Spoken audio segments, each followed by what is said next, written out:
let's make some candied ginger. So I start off by peeling it with a spoon.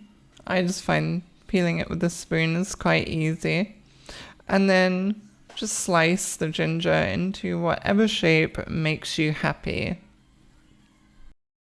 Next, we're placing the ginger into a pan, covering with water, bringing it to the boil, and then I'm going to turn the heat down and leave it to simmer. That's probably going to be like 30 to 40 minutes. Once a sufficient amount of time has passed, I proceed to draining the ginger. You want to keep at least, I would say, like half of the water. You can discard the rest or use it.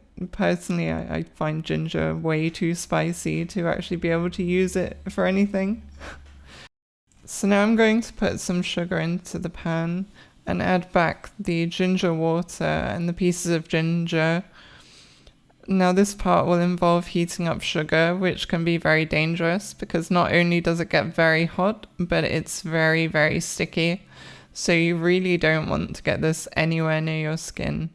So just a safety warning. Don't mess with hot sugar because you could injure yourself quite badly. So again, once this starts to boil, I'm going to switch the temperature down, leave it to simmer for another long period of time. I think with the amount I made, it was around 20 or 25 minutes. Once that's been simmering for a while, again, I'm just going to drain it off. What this will give you is the ginger that's coated in the syrup, and you'll also get some syrup left over from doing this. Mine actually crystallized and turned back into sugar, so it wasn't really useful to me, but I guess if you do it correctly, you'll actually get some syrup out of this as well. I don't usually cook with sugar like this, so I probably did something wrong along the way.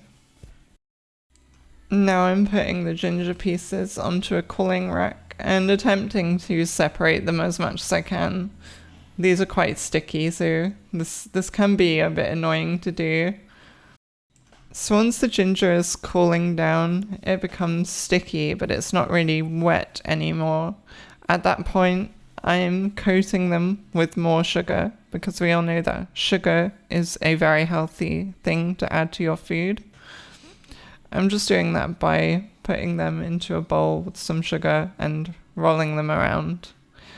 Once that's done, it's just back onto the cooling rack to finish drying off. And really that's it. At that point, they are pretty much done. Then, following the video, I've just stored them in my cupboard. Ginger is very, very spicy to me, so I really struggle to eat many of these. Anyway, that's it for this video, so thank you for watching.